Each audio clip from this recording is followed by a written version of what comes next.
आपल्याला सर्वांना माहिती आहे, इथून एक साधारण नागरिक उमेदवार म्हणून आम्ही देत आहोत.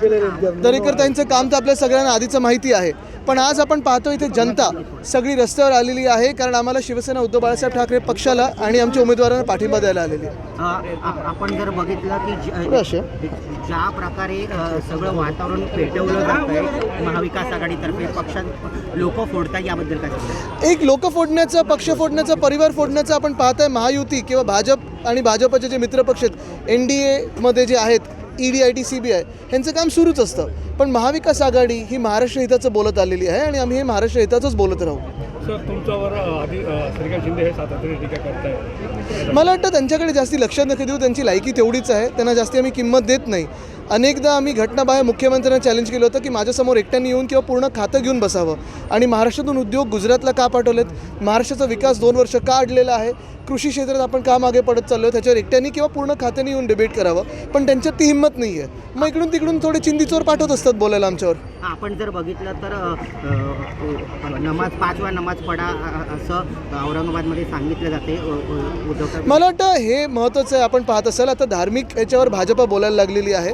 पहिला इंडिकेटर हाच असतो, जेव्हा जेव्हा भाजप मागे पडायला लागतं तेव्हा हिंदू मुस्लिम किंवा असे सगळे विषय आपण पाहतो ते आणण्याचा प्रयत्न करतात, आपल्यात तेढ निर्माण करायचा प्रयत्न करतात.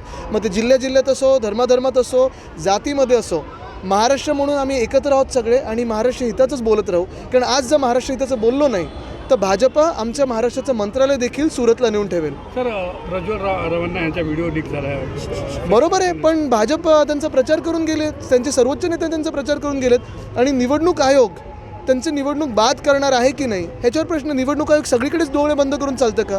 अशा भयानक जिथे प्रकार होतात तिथे पण निवडणूक आयोग गप्प बसणार आहे का? देशात निवडणूक आयोग आहे की नाही हा प्रश्न आहे. आणि भाजप कारवाई करणार की नाही? आज नॅशनल कमिशन ऑफ वुमेनच्या चेअरमन कुठे आहेत? आज आपण पाहिलं असेल वुमन चाइल्ड डेव्हलपमेंटच्या मंत्री आहेत त्या कुठे आहेत? भाजपमधून जे इतर ठिकाणी बोलत असतात सगळे, आज ते ह्यांच्यावर का नाही बोलत आहेत? ते काय त्यांचं नाव आहे ते? मोदीजी शरद पवारांवरती काल टीका केलेली आहे. थोडं माईक करते. त्यांनी 45 भटकती आत्मा. मला वाटतं एकदमच दुर्दैवी आहे एका अशा व्यक्तीबद्दल बोलणं ज्यांनी एवढं काम महाराष्ट्रात केलेलं आहे. महाराष्ट्रासाठी एवढे मोठे देशाचे नेते आहेत आणि नेते सोडा वयमानाने जरी पकडलं तरी कोणाबद्दल असं बोलणं हे दुर्दैवी आहे.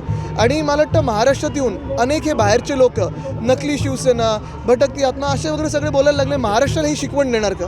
हे बाहेरचे लोक कोण आहेत आम्हाला येऊन सांगणार आहे? आणि म्हणून महाराष्ट्रातून भाजपला स्थान मिळणार नाही, त्यांच्या मिंदी गटाला मिळणार नाही, त्यांच्या मित्रपक्षाला मिळणार नाही. थँक्यू.